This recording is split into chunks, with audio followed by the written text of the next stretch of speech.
from the Dead Sea, India playing, me loving my woman self. I know the stories.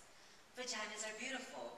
Our self-hatred of the patriarchal culture is our internalized repression of hatred. It isn't real.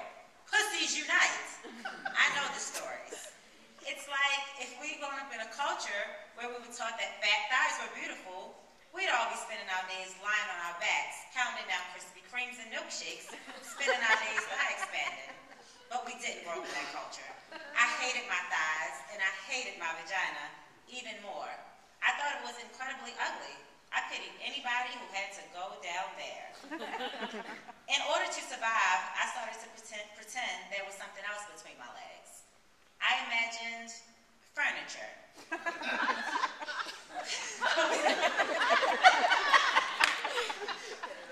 Cozy futons with white cotton comforters, leopard rugs, pretty things. Satin handkerchiefs, quilted pot holders, play settings.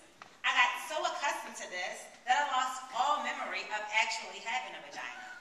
When a man was inside of me, I pictured him inside of a mink-lined muffler or a Chinese bowl. But then I met Bob. Now, Bob was the most ordinary man I'd ever met. He was thin, tall, nondescript, and he wore khaki tan clothes. He did not like spicy foods or listen to Prince. He had no interest in my sexy lingerie. In the summer, he spent his time in the shade. He didn't have any problems or issues, and he was not even an alcoholic. He wasn't very funny or articulate or mysterious. He wasn't mean or unavailable. He wasn't self-involved or charismatic. He didn't drive fast. I didn't even like Bob. I would have missed them all together if he hadn't picked up my change that I dropped on the deli floor. When he handed me back my quarters and pennies and his hand accidentally touched mine, something happened. I went to bed with Bob. Turned out, Bob loved vaginas. He was a connoisseur. He loved the way they felt, the way they taste, the way they smelled, but most importantly, he loved the way they looked. He had to look at them. The first time we had sex, Bob told me he had to see me. I'm right here. No, you. I have to see you. Turn on the light. I was thinking he was a weirdo and freaking out because of the dark. Bob turned on the light and then he said, okay, I'm ready. Ready to see you. I'm right here, Bob. No, you. Then Bob began to undress me. Bob, what are you doing? I need to see you. There's no need. Just do it. It's who you are. I need to know what you look like. But you've seen a real leather couch before, right? Bob continued. He would not stop, and I wanted to throw up and die. This is awfully intimate. Can't you just do it? No, I need to look. I need to look at you.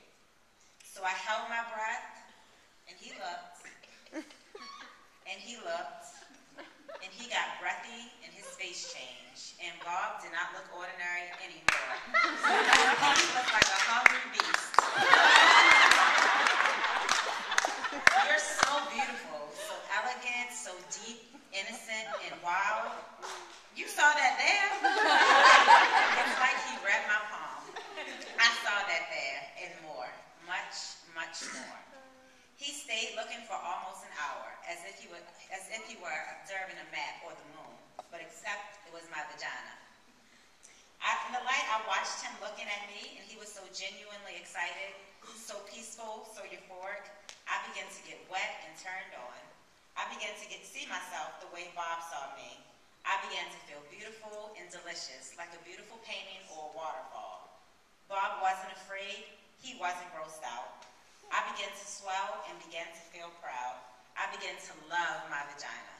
And Bob lost himself there. And I was there with him. And we were gone. Yeah.